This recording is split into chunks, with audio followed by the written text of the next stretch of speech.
The recent release of Streets of Rage 4 is a fantastic send-up to the series and beat-em-ups of yesteryear. .emu and Lizard Cube have once again taken a classic Sega franchise and given it a proper, modern treatment that it deserves. Prior to Streets of Rage, both teams worked together to bring us a stellar remake of Wonderboy: The Dragon's Trap. Both of these games have stunning visuals and killer soundtracks, while maintaining what made each respective series so beloved in the first place.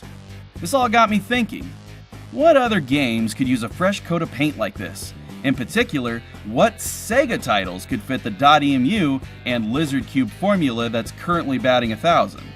As much as I'd like to say this took a lot of thought, it didn't. Because Comix Zone has been out since 1993, and Comix Zone is a game with an awesome premise and lots of flaws. For the uninitiated, Comix Zone has players taking control of Sketch Turner, a comic book artist whose latest piece is struck by lightning one night. This causes the very villain Sketch has created, Mortis, to come to life and send Sketch into the comic and attempt to kill him. All so Mortis can become flesh and blood and take over the world. It's a crazy premise, but it's absolutely perfect for this game.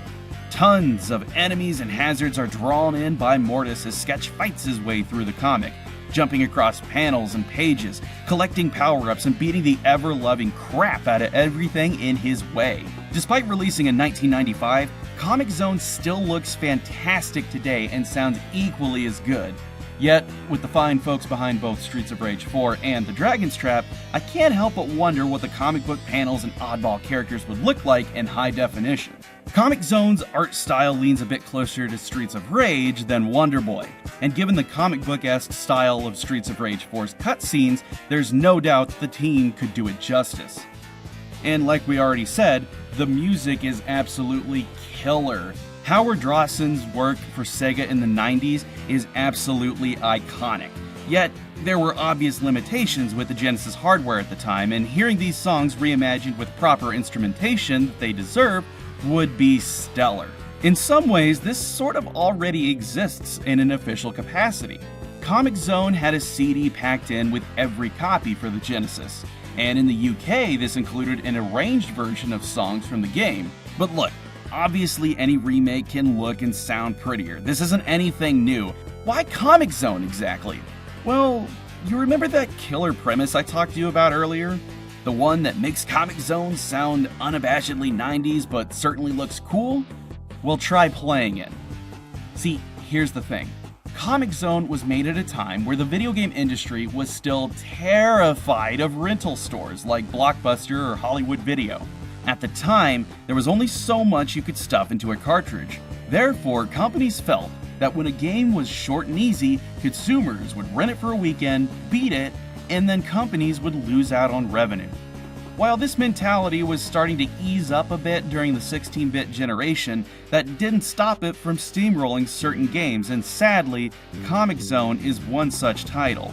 To say Comix Zone is challenging is to say that swimming with sharks while covered in chicken blood is a little dangerous. This game is hard. Honestly, downright unfair at points. There's quite a lot of information that Comix Zone doesn't tell you in how it plays, which, granted, was left to the instruction booklet included with the game. Anyone who rented a game in the 90s knows that the chances of your rental actually bothering to include that booklet was slim to none. Almost as if they knew. Conspiracy theories aside, Comix Zone works mainly like a platformer with beat-em-up elements mixed in. You pound enemies and bosses with an array of kicks and punches, while also using various weapons you pick up along the way. The trouble is, as you may have noticed, when you destroy objects or even just attack enemies, your health goes down. That's because Sketch is damaging the comic book itself, and once the pages are gone beyond repair, that's it. Game over. Luckily, you can get health pickups, but these are very few and far between and must be conserved until they're absolutely necessary. The items in Comix Zone present another issue, in that many are hidden away but can make your experience so much easier in the long run. The trouble is knowing where to find them and when to effectively use them, something that, again, Comix Zone doesn't really tell you. There's plenty of memorization to be had within Comix Zone, which can be a huge turnoff for new players. Don't be surprised if you have trouble completing the first few pages. There's a good chance you've missed something important, but you'll only know that by dying and starting all over and attempting to take a different path or experimenting with power-ups repeatedly in different areas to determine what's the best course of action to take. But probably best of all, and I honestly didn't know this until the Genesis Mini dropped last fall, is that playing with a 3-button controller severely handicaps the player. Normally, players are forced to cycle through their collected items using the C button and then pressing A to activate them. This leaves just one button for attacking and nothing for blocking, something that's just left to Sketch himself. Sometimes he'll block, often he won't. When playing with a 6-button controller, players are able to use all 3 of their items at will with the X, Y, Z buttons, with block now being assigned to B, and thus making the game much more playable as a result. All of this has to be done without any continues or passwords. Well, there are lives, but these can only be earned by getting further in the game, something that may sound counterintuitive until you realize that these lives send you to the very beginning of the current stage you're on. And even with those lives picked up, certainly not enough for you to see the end without intense memorization and luck. Comix Zone is looking to bust your chops right out of the gate and will accept nothing but the best, or perhaps the most insane folks to see it through to the end. And that's kind of the big flaw of Comix Zone. Like we talked about before in the case for and against lives, video games were more expensive in the mid-90s than they are today. If you bought a game, you wanted it to last, and making things both cryptic and hard was a good way of doing that. In 2020, though, sitting down to figure out Comix Zone and how best to play it feels like an exercise in futility. It's still a beautiful game with an undeniably killer score, but trying to dissect exactly how the game wants you to play it without giving you any direction, while simultaneously punishing you severely for any and all mistakes, is archaic to say the least. And that is where our good pals at .emu and Lizard Cube can come in.